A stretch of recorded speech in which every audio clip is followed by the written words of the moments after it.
This is the story of how I got divorced based off of a Walt Disney World burger. Men are very conditional people. They're not unconditional people.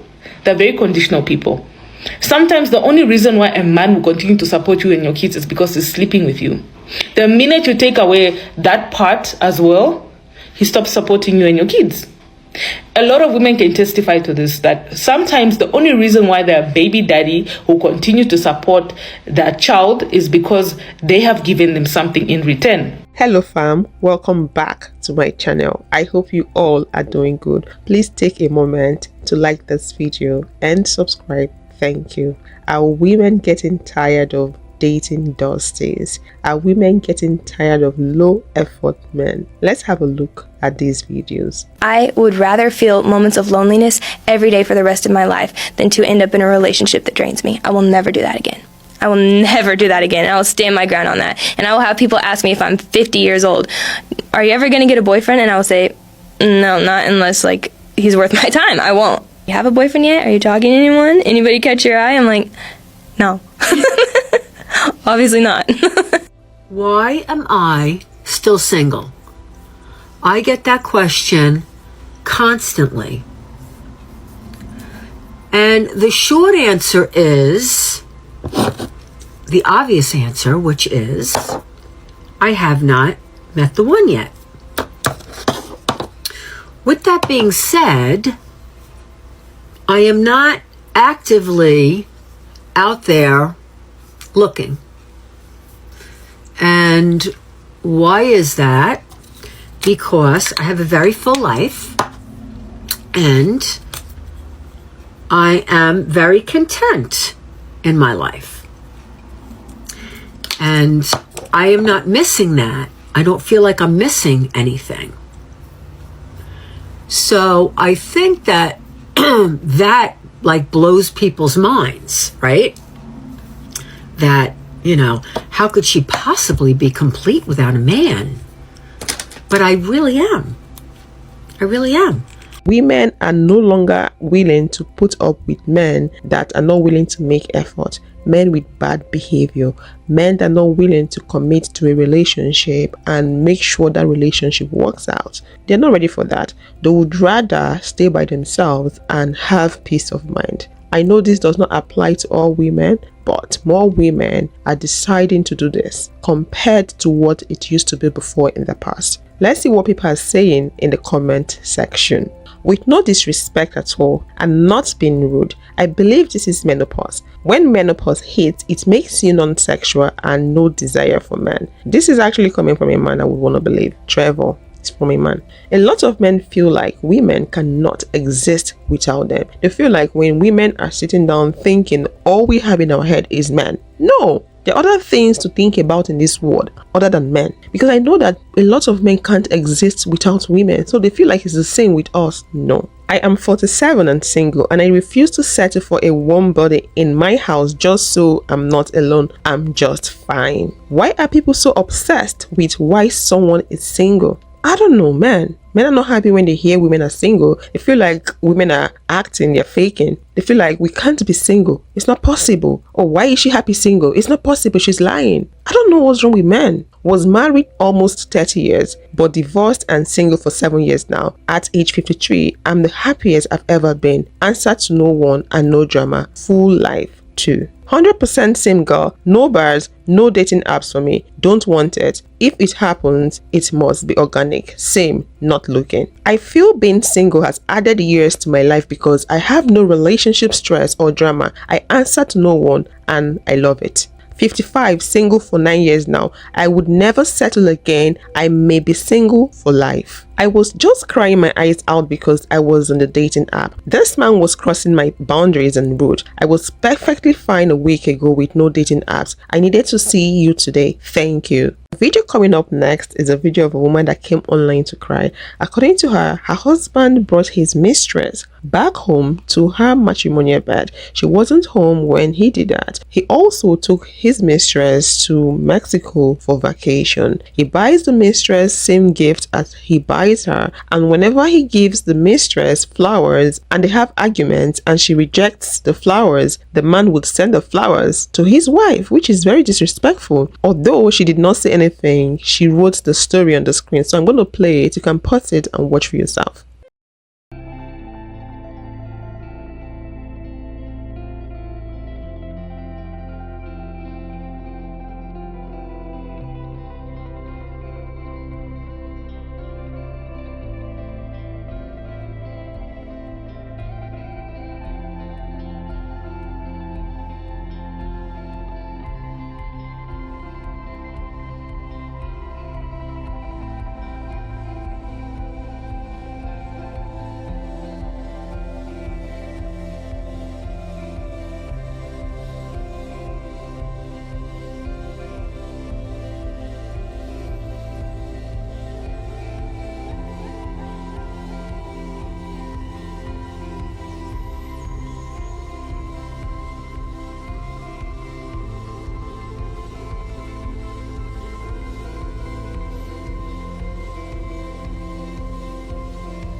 Very sad story. To have someone you trusted betray you that way, it cuts deep. It's heartbreaking. Let's see what people are saying in the comment section. My ex cheated when I was pregnant, even introduced the woman to me as a friend. I cooked dinner for her. She ate on my table. Just imagine that. I'm so sorry. My ex did the same thing. He slept with his PA in our bed while I was traveling for work. Our sons were sleeping down the hall. It's the ultimate betrayer. I hope you get out soon. I've been there. He's the damaged person. There is nothing you could have done to stop it. Don't take him back. Get a plan and a lawyer. My husband of 15 years has been cheating on me since day one. Found out 3 months ago. He promised he would change, and yesterday I caught him with another girl and both started yelling at me. Imagine that. My husband invited his mistress and he introduced me as his friend, like a sister. I cooked for her and talked nicely. After a few days, I found out he's cheating on me with her and he's still doing that. Now, I let her keep him. I left them alone. People can be so cruel.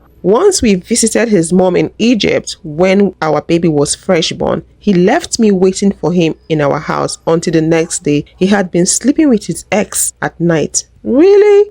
This is the story of how I got divorced based off of a Walt Disney World burger. I was on vacation with my then husband, let's call him Ted, and my cousin Josh and his son Asa. So we were supposed to be having a great time. Obviously, it's like the happiest place on earth. But it definitely didn't feel like it because I quickly realized that Ted was insistent on like inserting his dominance over the group, and it got really weird really fast. If Josh wanted to do something, Ted automatically was like, absolutely not, I don't want to do that. And it was just this very uncomfy tension in the air. So this is not the first time that there was some weird stuff between them, because although Josh was completely unaware of it, but Ted was abusive to me. It's the backstory, for the years that we were married, and this whole situation was the catalyst for me to finally leave. But during our marriage, Ted used to isolate me and tell me that I couldn't go out to eat with my dad because it was inappropriate. If I would text Josh past like 9 p.m., he would say that it's inappropriate to be texting your guy cousin at this time of night. And yeah, it was just a terribly controlling, awful relationship. So anyway, as this trip went on, tensions just continued to build, and we decided that we were going to go out to eat at the Yak and Yeti restaurant at Disney World. We arrived at the restaurant and everything was good, and I decided to order this burger, the infamous burger, the Kobe beef burger, which now I'm a vegan, but I had ordered this burger and Josh had decided to get like some tiki masala or something like that. And do you ever go to a restaurant and you immediately regret your decision? Like your food comes and you think, oh my gosh, I really should have gotten the other thing. So Josh, one thing about my cousin, he has no filter. So he is sitting there and he's looking at his food and he's like, man, my food doesn't look very good. I really wish I'd gotten the Kobe beef burger. That looks amazing, Juby. It looks so good. Oh my gosh, I wonder what it tastes like. Like, he was like so dropping hints. I love him, just dropping hints, totally wanting a bite of my burger. So I can take a hint. And I was like, Josh, would you like a bite of my burger? So he said yes, obviously. And I didn't give him the burger for him to like take a bite out of or anything. I took a fork, I got a piece of the burger, and I gave it to my cousin Josh. The mood automatically shifted. Ted was like this the entire rest of the dinner. It was so uncomfortable, and we had no idea why he was upset. Like, he did not talk the rest of the dinner, which there were only 3 adults there, so it was apparent, and just super uncomfortable. So finally we ended up paying, and he was so nice to the waiter. Like, he had been really mean to me and not looking at me, avoiding eye contact. But when the waitress brought the bill, he said, thank you so much. It was amazing. Like, being so sweet. And it annoyed me. Because I'm like, what's up with that? So I did say something a little sassy. Josh went to the bathroom, and I said, like, you can be nice to the waitress, but you can't be nice to your wife? Like, what is going on? Like, why are you so mad? I don't understand what I did. So the truth finally came out. He was upset that I gave a bite of burger to my cousin Josh and didn't offer it to my husband first, because that is disrespectful. And I disrespected him as the man at the table. And it just escalated from there. He like wouldn't drop it. He was extremely upset. We were outside of the Yak and Yeti restaurant, and he was screaming at me, telling me that he was going to strand me in Florida and like throw all of my stuff out of the car. That way I would be stranded. And my cousin Josh is just like standing there not knowing what to do. And I was like, Josh, he's really upset. I don't know what to do. And Josh is like, okay, well, I'll meet up with y'all soon. Once y'all make up. He didn't really understand what was going on. So he left. So he had left before it got so crazy. He did see him yell at me, but like, he didn't see how bad it got. So the rest of the day was just bad. It was really uncomfortable. There was really no recovering from it. And it was our last day at Disney. So yeah, we tried to salvage the rest of the day. But the next day we arrived back home in Atlanta, where I was living at the time. And I told him that I was very concerned that he was willing to yell at me in front of my cousin's child, Asa, who was only like 2 or 3 at the time. You can head over to her TikTok page and watch the rest of the story. Let's see what people are saying in the comment section. I finally kicked my ex out over a parking space. He was controlling and abusive to me. The breaking point was when he wouldn't pull out of the parking lot to give his space to someone who was waiting. Imagine being in a relationship with someone that behaves like that. I decided to leave after I had to throw my newborn to a bed several feet away because my husband lunged at me when I was holding my baby. So he didn't think about the baby. He didn't think about the baby getting hurt. He was just moved by his emotions. That man is dangerous. Similarly, I left my abusive ex of 4 years over a game on Facebook Messenger pool. Sometimes it's the most trivial thing that opens your eyes. She's right, and you shouldn't overlook things like that. Listen, this is all to my girls out there. I'm a mother of 3, so please, I'm looking out for you. When you finally decide to have kids, when you finally choose that this is your time to have kids, please make sure you're having those kids for yourself. What I mean is, do not have the kids because suddenly you're now maybe in a relationship that seems stable enough. Or maybe you are now married, and okay, with marriage it's a little different, but also even in marriage, I'll explain further. Don't have the kids because the person you're now dating has the finances to take care of that kid, even if it comes today. You know what I mean? You always have to make sure, whether you're married or not married, as long as you are ready, you say you're ready to have that child, make sure that you are mentally, physically, emotionally, and financially ready to take care of that kid by yourself. I'm not saying that all the time you will be by yourself. I'm just saying that if ever there's a situation where you have to be by yourself, you need to make sure that you are physically, emotionally, mentally, and financially ready to stand in by yourself, because these men are just something else. You can be married and this man is leaving you to take care of everything by yourself. You can be in a relationship with a person that has money, but this man will still choose to not put anything towards the upbringing of that child, yet he has all the money in the world. You can be with a partner who has all the money in the world but still chooses to not be in the life of that child that you guys have together. That's how you find yourself being bitter, because you expected this person to be there. But when you decide to have the kids for yourself and not for you and him, everything becomes so much easier for you, because that means that when you don't depend on him to be there. You're not depending on his finances, his availability, or anything like that. You are good by yourself. That way you will even you will sleep better, because these are your kids, not your kids with the partner. Because one thing you're gonna do, if you ever put it forward for you to have a child with somebody and you expect them to be there, you're going to chase them almost all their lives, wanting them to be there. And it's definitely a very draining experience to constantly remind somebody to be there for their kids.